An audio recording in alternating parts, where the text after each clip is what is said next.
छत्रपति शिवराय, तुम मुझे खून दो मैं तुम्हें आज़ादी दूंगा। आणि त्याचबरोबर संपूर्ण हिंदुस्थानला गर्व से कहो हम हिंदू है हे सांगून समस्त हिंदुस्थानची मान ताट करणारे हिंदू हृदय सम्राट शिवसेना प्रमुख माननीय बाळासाहेब ठाकरे आणि नेताजी सुभाषचंद्र बोस यांना मी आजच्या जयंतीच्या निमित्ताने अभिवादन करतो। भारतरत्न डॉक्टर बाबासाहेब आंबेडकर, प्रबोधनकार ठाकरे मासाहेब या सर्वांना मी नम्र असं अभिवादन करतो। व्यासपीठावर बसलेली सर्वच मान्यवर मंडळी, शिवसेनेचे वरिष्ठ नेते देसाई साहेब आणि सर्व नेते आणि मोठ्या संख्येने उपस्थित असलेल्या बांधवांनो, भगिनींनो आणि सहकारी मित्रांनो, मला आठवतंय 18 नोव्हेंबर आणि 19 नोव्हेंबर 1994 रोजी याच नाशिकमध्ये एक शिबिर आणि खूप मोठी प्रचंड अशी शिवसेना प्रमुखांच्या उपस्थितीमध्ये सभा झाली आणि त्या सभेनं 1995 साली महाराष्ट्रामध्ये युतीची सत्ता आणली।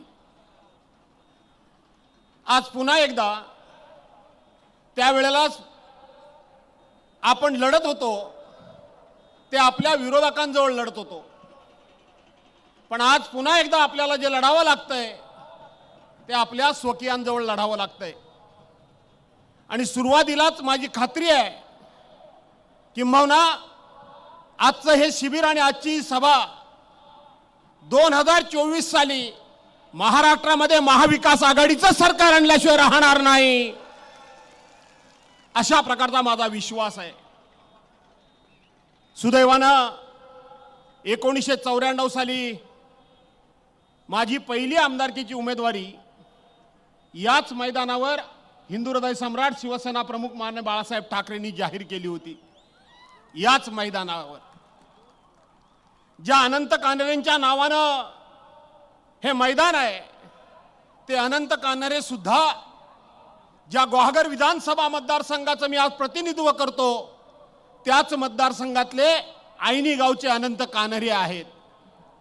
ज्या स्वातंत्र्यवीर सावरकरांचा आपण आदर्श मानतो ते स्वातंत्र्यवीर सावरकर सुद्धा अंदमानच्या जेलमधून सुटल्यानंतर आयुष्यातली 10 वर्ष त्यांनी जी रत्नागिरीमध्ये काढली तो रत्नागिरी जिल्हा सुद्धा माझा आहे।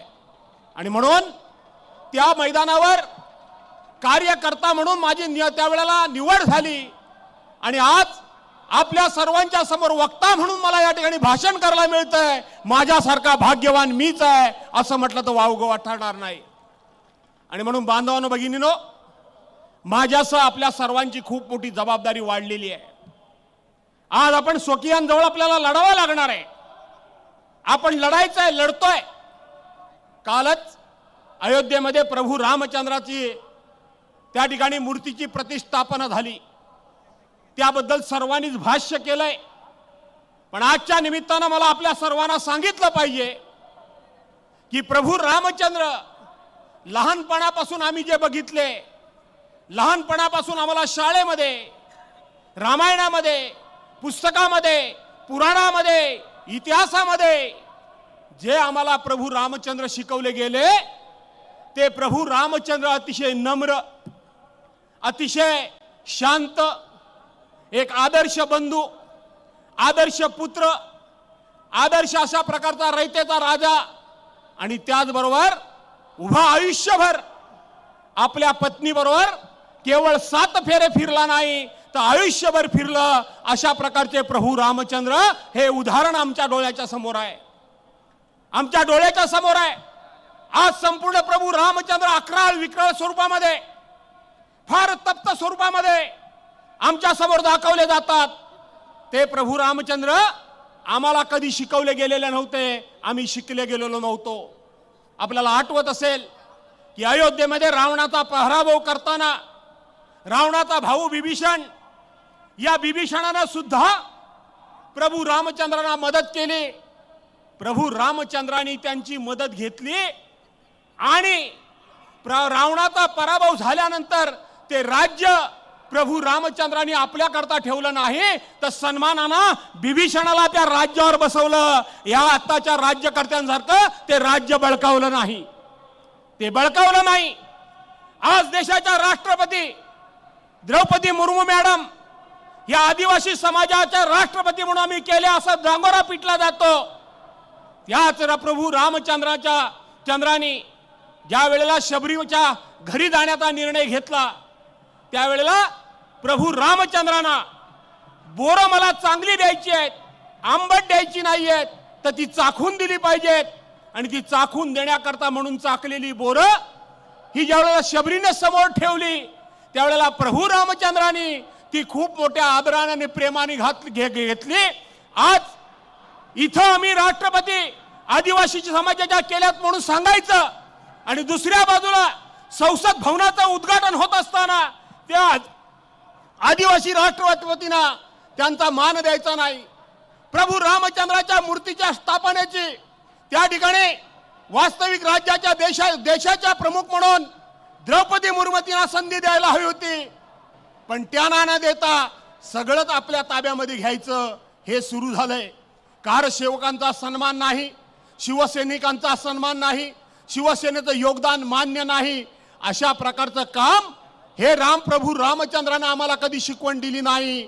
आणि यांच्याकडून अशा सौजन्याची अपेक्षा सुद्धा असणार नाही. मला प्रश्न विचारला काही पत्रकारांनी की माननीय उद्धव साहेबांना निमंत्रण दिलंय का?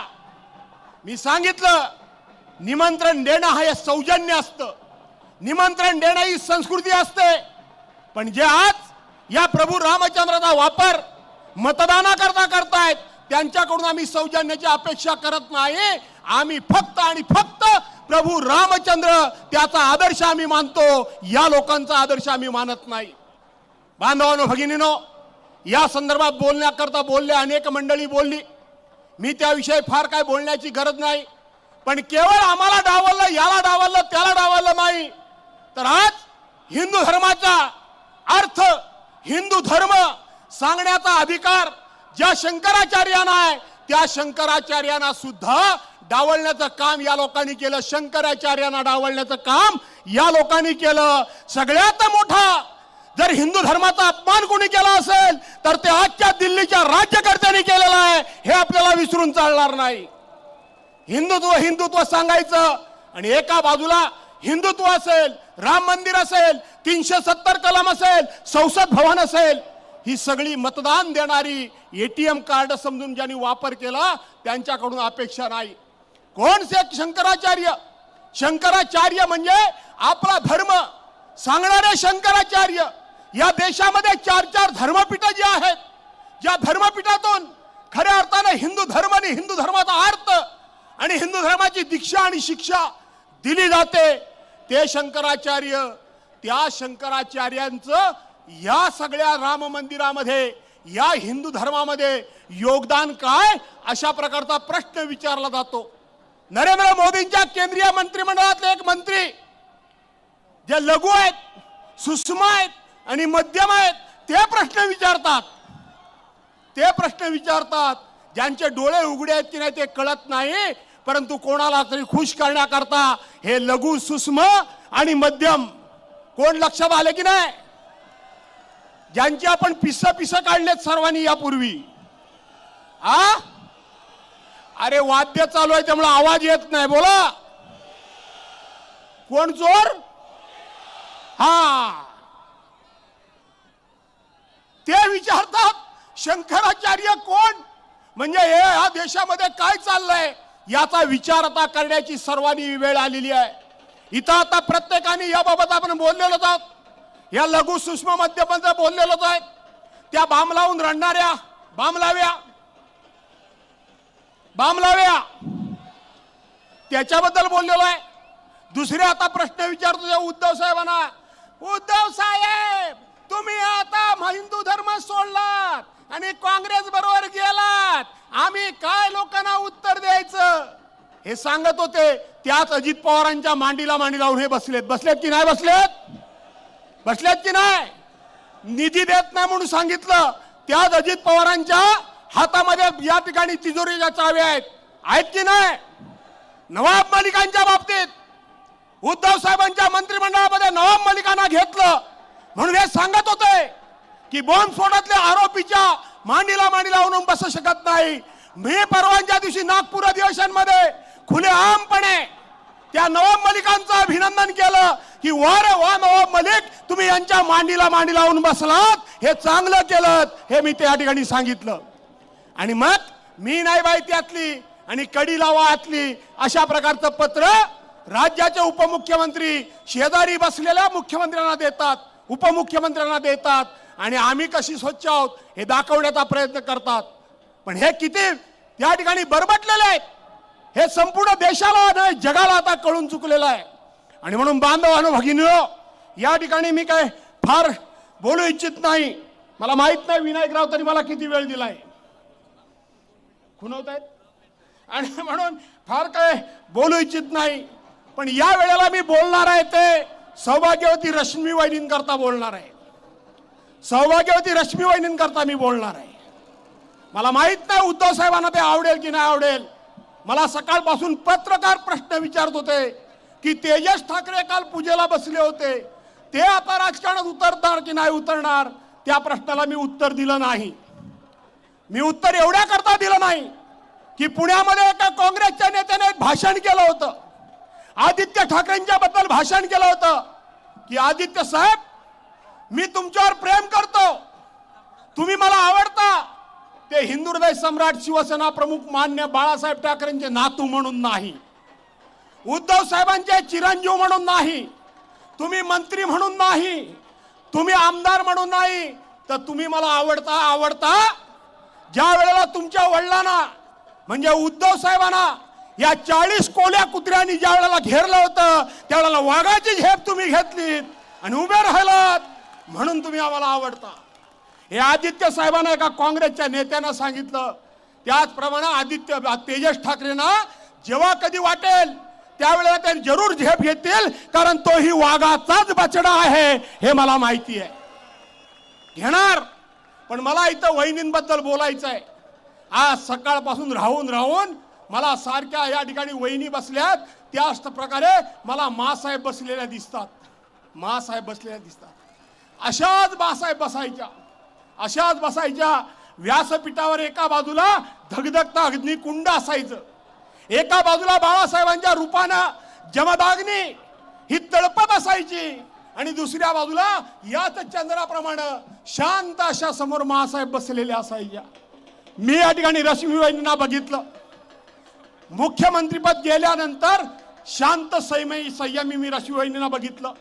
उद्धव साहेबांच्यावर एवढी मोठी शस्त्रक्रिया झाली, जीवघेणी शस्त्रक्रिया झाली, तरी सुद्धा कुठेही चेहऱ्यावर नर्वसता न दाखवलेल्या वहिनी मी बघितल्या. आदित्य ठाकरेंच्यावर नाना तऱ्हेचे आरोप त्या काळामध्ये झाले होते, पण कुठे हे वहिनी डगमगल्या नाहीत. त्याही वेळेला शांत चित्तानं वहिनी त्या ठिकाणी आपला नित्य कार्यक्रम करताना मी बघितला.